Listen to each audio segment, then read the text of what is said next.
Hello, friends. Susan Axelrod here, the Confidence Coach. Welcome to the Confidence Zone.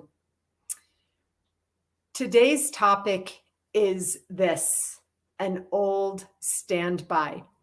Now, because I had a nearly 4-decade career in the area of fundraising and philanthropy, this principle, this old adage has supported me since I was basically 22 years old when I started in the industry. And that is, if you want to feel more confident, help someone else. I did do a live on this about a year ago or a long time ago. But as I'm always telling the students in my business class, repetition is a great form of learning. People are busy, even if they've heard it before. This particular subject bears repeating. If you want to feel more confident, help someone else. In my work as a podcast host, I charge a partial production fee to pay for production of the podcast for my guests. But on occasion, when it's necessary that I give platform to someone with a voice and a message to share, and they can't afford the partial production fee, I sponsor them. I give to them. And I do this more often than not. I have been sponsoring people in my programs, groups, workshops, and as coaching clients for all the years that I've ever done this. Because my mission, my purpose space, my desire, the impact, and my legacy is about doing that work. Don't get me wrong, I do like money. Of course, I want to get paid. But something happens in me when I know that I need to support somebody's voice and message to be heard, to motivate them, activate them, lift them up, and allow them, give them space to inspire other people from their divine messaging. And I just kick in. and then when I do, I feel good. And I feel more confident. There's something that comes over you when you put yourself into the helping category, when you put yourself into the giving category. There's something that comes over you. It starts deep down in your core. It's like your soul is so excited and so enthusiastic that she rises, right? When your soul rises, you feel more confident. And the more you do it, the more confident you feel.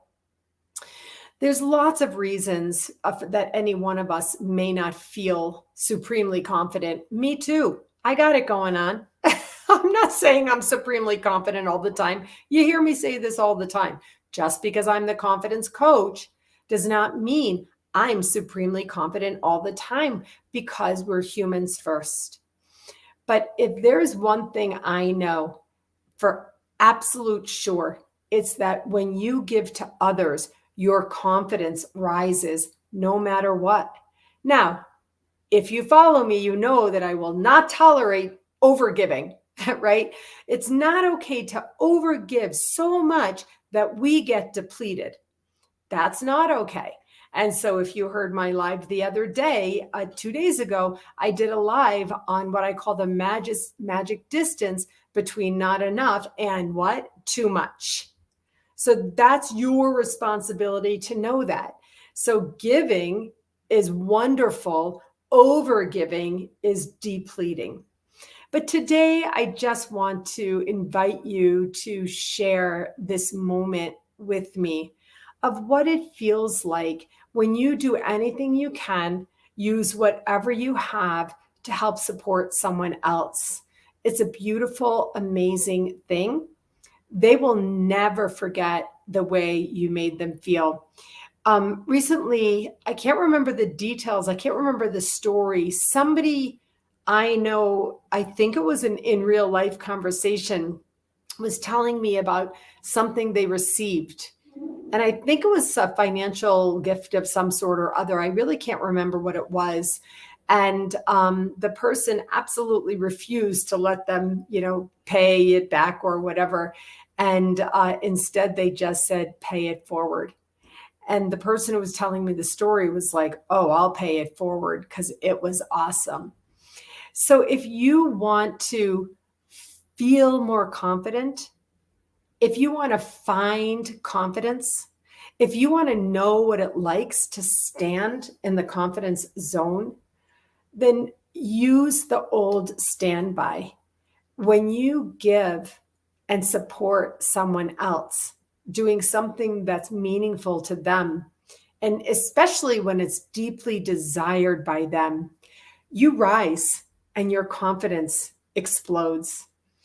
You don't have to be the best anything in the world. You don't have to be the richest anything in the world. You don't have to be the most beautiful anything in the world. You don't even have to be best, rich, or beautiful at all to give, even just a little bit, because any amount that you give will help you rise. Right? I did a talk for a group of teenagers this week, which is not my usual audience, but I was invited by my high school friend to come to this incredible, amazing foundation that she started and speak to a group of teenagers about confidence, and in particular, public speaking and what I call confidence speaking. And I did this stance, I showed them about how it feels to stand in a confident way. When you give, you automatically go into that stance and you feel good with your heart. Your soul is happy. And then anytime you want, you can, stand in the confidence zone by just doing that. So I'm very interested if you know what I mean, if you've had this experience, and if you would share your experiences with me. I really want to hear from you on this. Do you know what it feels like to feel more confident from giving? When you help someone else, when you support someone else, when you lift up someone else, when you listen to someone else, sometimes that's a form of giving. Then sometimes you feel more confident yourself. So if you want to share anything about this in the comments, I'm definitely interested in hearing from you. Okay, friends, that's it for this week. To those who celebrate, Shabbat Shalom. And to everyone else, I hope you have a wonderful weekend. Take good care, and I'll see you on Monday in the Confidence Zone. Bye-bye.